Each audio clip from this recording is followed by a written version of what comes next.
Salve camaradas, tudo bem com vocês? Espero que vocês estejam bem. Hoje eu não estou com o auxílio do nosso grande camarada Tomás, mas mesmo assim espero que vocês gostem aqui do papo que a gente vai fazer. Eu vou continuar fazendo a conversa com vocês sobre o livro do David Graeber, Dívida, os primeiros 5.000 anos.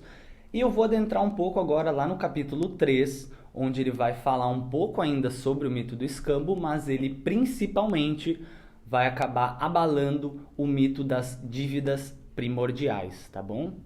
Quando ele cita dívidas primordiais, claro, eu vou entrar nesse assunto depois, de forma mais detalhada, mas quando ele fala dívidas primordiais, ele está se referindo a teses que buscam responder por que é que os seres humanos se comportavam de uma maneira que aceitava com que pagassem seus tributos, aceitavam com que era feita de uma forma violenta a expropriação dos seus recursos, dos seus materiais, para a contribuição do Estado, para a contribuição da sociedade. E tem muitos teóricos que vão defender que isso são dívidas primordiais, dívidas que antes eram relacionadas aos deuses e que aí foram transferidas para o Estado e por aí vai, tá bem?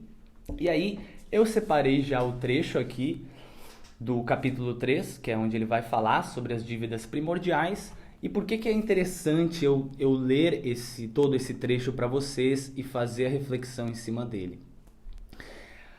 No vídeo anterior eu já trabalhei com vocês a ideia de o quanto o livro do David Graeber vai elucidar muitas das nossas questões relativas ao desenvolvimento ou às prováveis origens do dinheiro, tá bom? E também vai discutir os principais mecanismos que o dinheiro teve ao longo dos séculos, tá bom?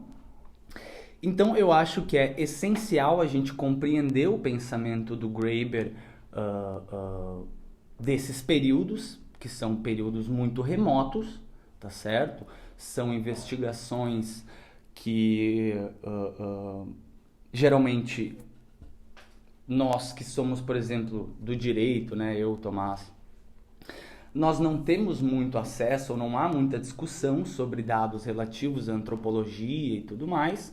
Então eu acho que é muito interessante a gente dar a devida importância, a devida atenção para o pensamento do David Graeber, tendo em vista que ele é um antropólogo e que vai buscar estudar um período tão remoto, tá bem? Então vamos lá.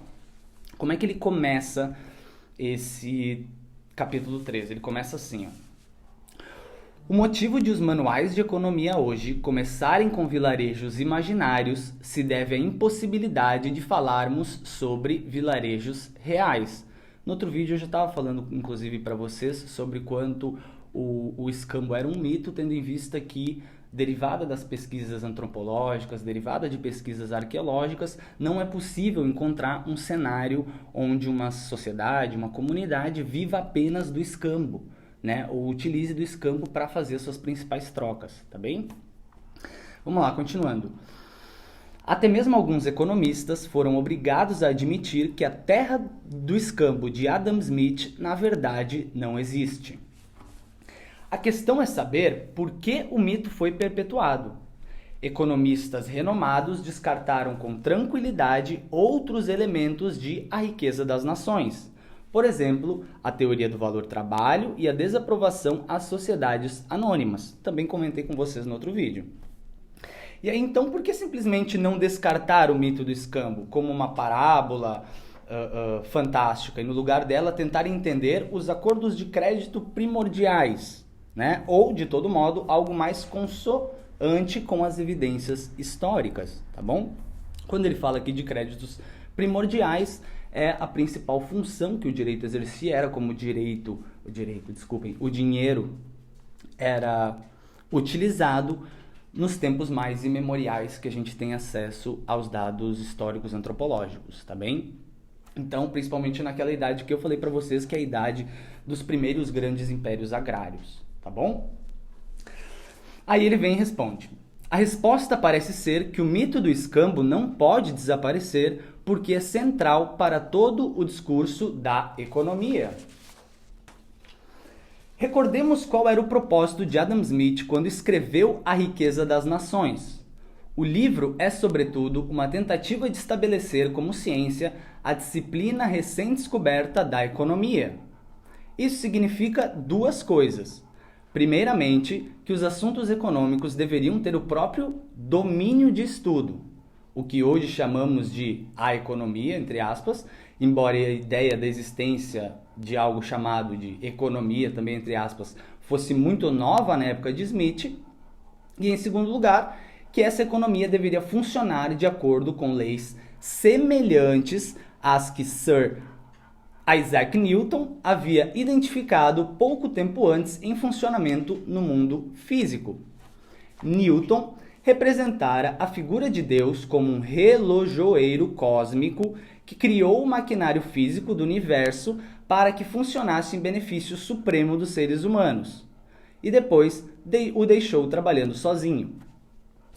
Adam Smith tentava desenvolver uma linha de raciocínio semelhante, uma hipótese newtoniana.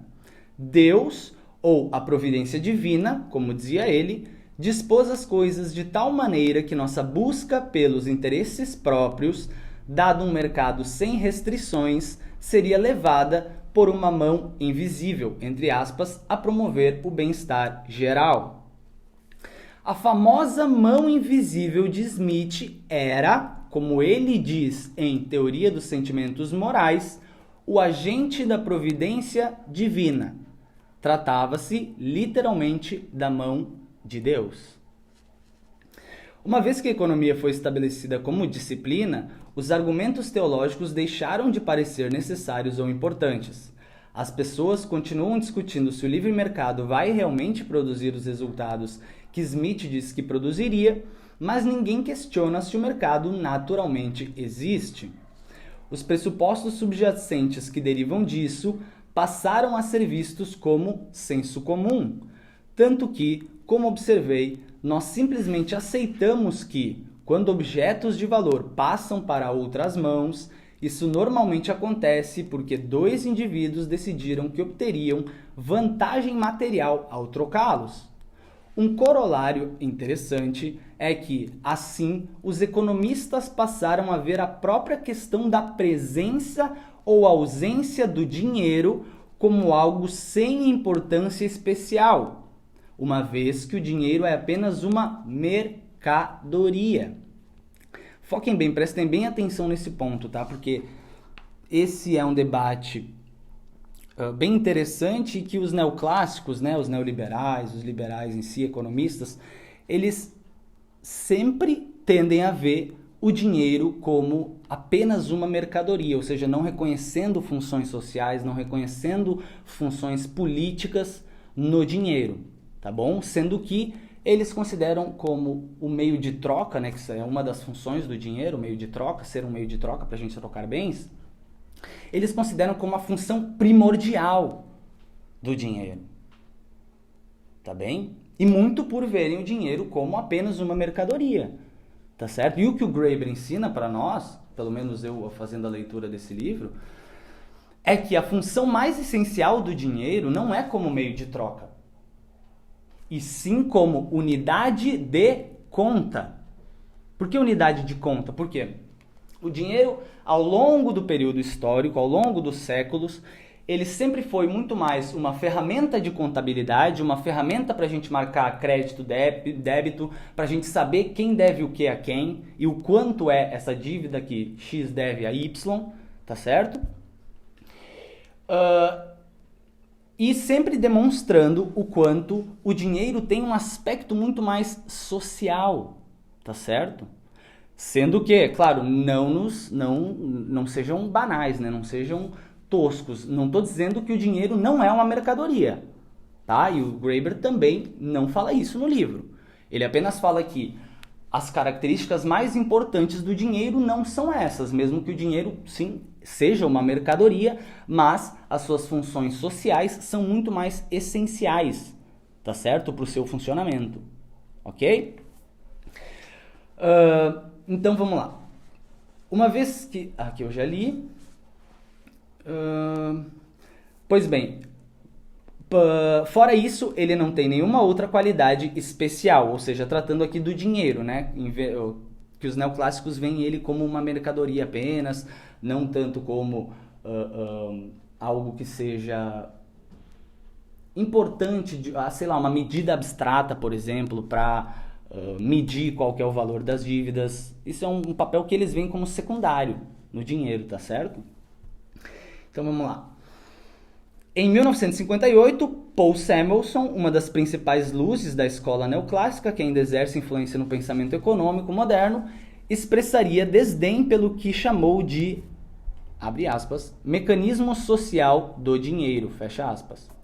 Mesmo nas economias industriais mais avançadas, diz ele, né, insiste ele, se reduzirmos a troca seus fundamentos mais simples e retiramos a camada doravante, obscurante do dinheiro, descobrimos que o comércio entre indivíduos e nações se resume em grande parte no escambo. Outros falaram de, abre aspas, um véu monetário, fecha aspas, que obscurece a natureza da, abre aspas, economia real, fecha aspas, na qual as pessoas produziriam bens e serviços reais e os trocariam alternadamente. Chame isso de apoteose final da economia como senso comum. O dinheiro não é importante. As economias, abre aspas, economias reais, fecha aspas, são sistemas de escambo realmente vastos.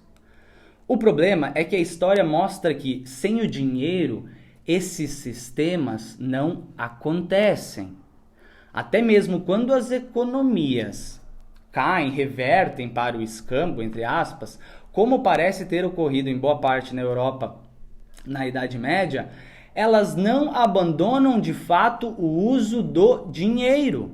Elas apenas deixam de usar o dinheiro vivo. Na Idade Média, por exemplo, todos continuaram calculando o valor de ferramentas e gado na antiga moeda romana, mesmo que ela já não circulasse mais. Tá bom? É o dinheiro que nos possibilita imaginarmos a nós mesmos do modo que encorajam os economistas, como um conjunto de indivíduos cuja principal atividade é trocar as coisas. Também está claro que a mera existência do dinheiro em si não basta para que vejamos o mundo desse modo. Se assim o fosse, a economia como disciplina teria sido criada na antiga Suméria, ou pelo menos antes de 1776, ano em que o livro A Riqueza das Nações de Adam Smith foi publicado. Na verdade, o elemento que falta é exatamente o que Adam Smith tentava subestimar: o papel da política governamental. Na Inglaterra, na época de Smith, tornara-se possível ver o mercado, o mundo dos açougueiros, barreiros e pequenos comerciantes, como uma esfera própria e independente entre as atividades humanas, pois o governo britânico o encorajava ativamente. Esse encorajamento exigiu leis e polícia, mas também políticas monetárias específicas defendidas, abre parênteses, de maneira bem-sucedida, fecha parênteses, por liberais como Smith. Foi preciso também atrelar o valor da moeda à prata, mas ao mesmo tempo aumentando bastante a oferta monetária e principalmente a quantidade de troco miúdo em circulação. Isso, por sua vez, não só exigiu uma quantidade enorme de estanho e cobre, como também a regulação cuidadosa dos bancos, que naquela época eram a única fonte de papel moeda. O século anterior à publicação de A Riqueza das Nações foi palco de pelo menos 2 tentativas de criar bancos centrais sustentados pelo Estado, na França e na Suécia, iniciativas que resultaram em fracassos gigantescos. Em cada caso, o pretenso Banco Central emitiu notas baseadas em grande parte na especulação, que ruiu no momento em que os investidores perderam a confiança. Smith apoiava o uso do papel moeda, mas, assim como Locke antes dele, Smith também acreditava que o sucesso relativo do Banco da Inglaterra e do Banco da Escócia se deveu à política de atrelar firmemente o papel moeda aos metais preciosos. Esta se tornou a visão econômica predominante, tanto que as teorias alternativas do dinheiro como crédito, como a defendida, ele cita aqui um outro intelectual, um outro antropólogo, que é o Mitchell Haynes, foram rapidamente postas de lado. Seus proponentes foram descartados como excêntricos e passaram a ser consideradas um tipo de pensamento que leva aos bad banks, bancos ruins, e às bolhas especulativas. Sendo assim, pode ser útil considerar quais foram essas teorias alternativas. Daí ele começa a discorrer sobre a teoria estatal da moeda e sobre a teoria do dinheiro como crédito, que eu vou tratar e vou fazer a leitura em um próximo vídeo para vocês, tá bom? Eu só queria fazer mesmo essa leitura da primeira parte neste vídeo com vocês e já demonstrar o quanto a discussão sobre o dinheiro é tão interessante no livro do Graeber, o Dívida dos Primeiros 5.000 Anos, e como a gente sempre foi ensinado de uma maneira errônea que o dinheiro é metais preciosos, que o dinheiro é aquela nota de 100 reais, que o dinheiro é uma forma realmente útil para apenas a nossa troca, tá bem? E o que o Graeber vai mostrar, e muito bem, é que o dinheiro, e nas suas formas mais antigas, não tinha sempre ou essencialmente essa função, tá bom? Na maioria das vezes, ele era sempre apenas uma unidade de contas, ele era utilizado como um mecanismo de contabilidade. Saber quanto o templo lá de X sociedade tinha em créditos e débitos, quais eram os súditos que deviam tanto, e por aí vai, tá certo? Mas, por exemplo, os súditos muitas das vezes não pagavam em moeda, pagavam em cevada, lápis lazuli, pagavam com o que tinham, tá bem? E assim, o essencial para pensarmos, e aí nesse parágrafo aqui que eu estou lendo para vocês, né, e adentrando nesse capítulo, que é o capítulo 3 sobre as dívidas primordiais, é pensarmos realmente as funções do dinheiro, o que é o dinheiro para a humanidade, né? Pois bem, a maioria das teses que eu conheci sempre foram que o dinheiro derivava, que o ser humano primeiro só conhecia o escambo, a gente fazia trocas através do escambo, e aí através de uma, sei lá, progressão evolutiva e espontânea, a gente foi achando que era mais eficiente, mais produtivo, mais interessante fazer trocas utilizando um meio secundário ali para a gente conseguir estabelecer que isso que eu quero trocar com você é equivalente àquilo que você quer trocar comigo, tá bem? Então, sempre enfatizando esta função de meio de troca do dinheiro, tá certo? E não como uma unidade de contas, tá certo? E vendo como uma unidade de contas,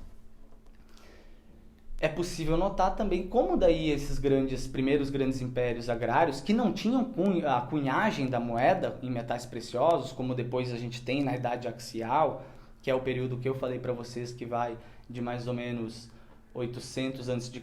a 600 depois de Cristo. Na Idade Axial a gente tem a cunhagem de moedas em metais preciosos, na maioria das vezes prata e tudo mais. Mas antes disso não circulava moeda. Tá certo? E aí, como é que as trocas eram feitas? A maioria dos teóricos neoliberais, neoclássicos, eles defendem que nessa época não existia nenhum modo de dinheiro, que a troca era sempre escambo. Tá bem? Mas o David Graeber vai nos mostrar muito bem que isso está longe da verdade, muito longe. Ok? Porque as comunidades desenvolviam sistemas de unidades de contas, onde eles estabeleciam que X devia tanto para Y, que fulaninho devia para o outro ciclaninho, tá bem? E aquilo se formava para eles como um dinheiro, ainda apenas como uma medida abstrata de contabilidade, para saber quem deve o que a quem, qual o tamanho dessa dívida, tá bom? E para ter o controle dela, ok? Mas eles não faziam uso de um dinheiro material, tá certo? Na maioria das vezes era apenas uma medida abstrata, ok? Para, vamos supor, um súdito lá de um templo, ou súdito de algum rei de uma monarquia, ele chegasse para fazer uma troca lá no templo, e ele falasse, ó, eu tenho tanto de cevada, e eu quero tanto de outro tipo de alimento. Tá bem? Aí o templo vai lá e usa a medida de unidades de conta que ele estabeleceu. Tá certo? E aí os cidadãos sempre viviam endividados com os templos, viviam... A luta de classes está sempre posta, né, pessoal? Acho isso não tem mistério na história humana, está sempre posta. Então, muitos súditos ficavam sempre endividados, acontecia crises das dívidas. Aí, como eu falei no vídeo anterior para vocês, aconteciam muitas espécies de jubileus bíblicos, onde faziam uma tábula rasa e perdoavam as dívidas. Filhos voltavam para as mães, pessoas que estavam trabalhando longe voltavam para sua cidade natal. Tá bem? Tudo isso o David Graeber vai mostrar muito bem para nós. Tá certo? E aí, essencialmente isso, para nós vermos o quanto o dinheiro sempre foi, ou essencialmente foi, tá? A sua função essencial, primária talvez, como uma unidade de contas, uma medida abstrata, tá bom? Para praticarmos a nossa troca, né? Estabelecermos nossas múltiplas relações, tá bem? Outra questão muito interessante que a gente vai ver no livro do Graeber, e particularmente nesse capítulo 3, já vai ter uma discussão interessante, é entendermos sobre soberania monetária, né, e como circula o dinheiro dentro da sociedade. Tá? Ou seja, por que é importante um Estado, um grande país, hoje a gente tem, né, no mundo moderno aí, os Estados-nação, ter a soberania sobre a sua moeda, tá? Ter o controle geral, ter todo o poder sobre a emissão da sua moeda, tá bem? Vou contar para vocês, ó. Eu, antes de ler de forma tão profunda o livro do Graeber, eu acreditava, inclusive vocês podem ver a maioria dos meus vídeos aqui, falando sobre impostos, eu acreditava que um Estado ele se financiava através dos impostos, tá bem? O Graeber vai mostrar que isso é muito errôneo, tá? Por quê? Primeiro ponto, o dinheiro entra em circulação não quando o Estado cobra impostos, tá? Vamos pensar assim, ó, o Estado que tem a soberania monetária, tá? Um Estado que emite sua própria moeda, como o Brasil, né? E não como a Argentina, que é uma vassala monetária dos Estados Unidos, né? A economia deles é dolarizada, tá? Então vamos pegar aqui o Brasilzão, né? Brasilzão tem a soberania monetária, a emissão sobre o real, ok? Então como é que o real entra na nossa economia? Como é que ele começa a circular no sistema econômico? É através de tributos? Não, ele começa a circular, o Estado injeta recursos através dos gastos que o Estado faz. Através dos gastos, tá bom? E aí ele faz isso circular, através dos súditos, tá bom? Dos cidadãos, ok? Depois que ele faz circular, as pessoas utilizam esse dinheiro, utilizam esse real, e aí no final, o que é o imposto? Tá? O imposto acaba sendo a destruição dessa moeda. Tá bom? Porque, ó, pensem, ele pegou a moeda, ele cunhou, falou que essa moeda é confiável, que tá valendo, pode confiar que ele vale R$100, tá? E bota lá o governo federal do Brasil, República Brasileira, bota lá uma autoridade pública e diz, ó, isso aqui vale isso, tá bem? Aí, pensem bem, após que o momento que ela circulou, que ela atendeu às suas funções sociais, o Estado cobra ela através do imposto, ou seja, ele cunhou a moeda, ele falou que ela é boa, que ela é confiável, deixou circular por meio dos cidadãos, depois ela recolhe. Só que quando ela recolhe, é um momento de destruição da moeda, porque ele já não vai mais fazer com que essa moeda circule no sistema econômico. Tá certo? Ele está retirando ela do sistema econômico e faz a sua destruição. Ok? Então isso também é um ensinamento muito interessante, tá? E que eu, como sempre tive essa noção de que o Estado era financiado pelos impostos, eu ficava numa contradição muito tremenda, porque eu ficava pensando, tá, mas se o Estado se financia através de impostos, como é que é possível que a República Americana, que grandes democracias ocidentais, né, da Europa e tal, vivam com uma dívida estratosférica na sua balança, tá, de comércio? Eles vivem com uma dívida estratosférica, tá? E como é que eles conseguem continuar gastando? Como é que eles não fazem uma reforma tributária mais ampla, mais justa e que cobre mais dos ricos? Né? Como é que eles fazem que como é que eles fazem com que os dólares continuem circulando da forma com que circulem, tá? E tenham o controle dele. Tá bem? Mas o principal isso, como é que eles conseguem ter uma dívida tão estratosférica, tá? Como os Estados Unidos da América têm, e conseguem continuar gastando, continuar emitindo moeda e tudo mais. Porque é isso, quando o Estado tem uma soberania monetária, tá? Não importa qual seja aquela dívida que ele contenha no seu balanço. Tá? Não quer dizer que está faltando dólar no mercado, que não tem dólar em circulação. Porque ele não está conseguindo cobrar os impostos, porque ele não tem a arrecadação do Estado, o Estado não consegue se manter porque não está arrecadando pelos tributos. Não, ele injeta através dos gastos, ele não injeta dinheiro através dos tributos. Tá certo? E o Estado não é um castelo de um tesourinho que tem lá um ouro entesourado, tá? E aí tu vai lá e retira recursos dali. Não, não é assim. Né? É uma medida abstrata o dinheiro. Não é um tesouramento real, um recurso material que tu vai lá, vai tirando, daqui a pouco tá acabando. Ué, nos Estados Unidos da América, olha o tamanho da dívida que eles têm. Eles estão tão preocupados assim em arrecadar isso no seu orçamento tributário para pagar toda essa dívida? Não. Não, pelo contrário, só vão lá e emitem mais dólares. Tá certo? E aí também, para finalizar esse vídeo aqui, o essencial é pensarmos o dinheiro como um mecanismo de crédito, tá? Muito mais do que uma mercadoria. Ressaltando para vocês, é claro, o dinheiro também é uma mercadoria, mas ele é muito mais uma unidade de contas, ele é muito mais créditos e débitos, tá? Do que apenas uma mercadoria. E tem muitos delinquentes, tem muitos detratores do marxismo que eles vêm e ficam falando um monte de bobagem, porque eles sempre acham que o Marx não entendeu isso, o Marx não viu aquilo, ele não pensou isso, ele não previu o futuro, certo? Umas coisas, sabe, que tu pensa, cara, o Marx não era um profeta, tá? Ele não tinha energias misteriosas na cabeça dele, tá bem? E aí eles falam assim, pro Marx, o dinheiro era solamente uma mercadoria. O Marx viu o dinheiro somente como uma mercadoria, porque muitas das investigações do Marx, ele usa o ouro, os metais preciosos, para fazer as suas análises econômico-matemáticas. Tá bem?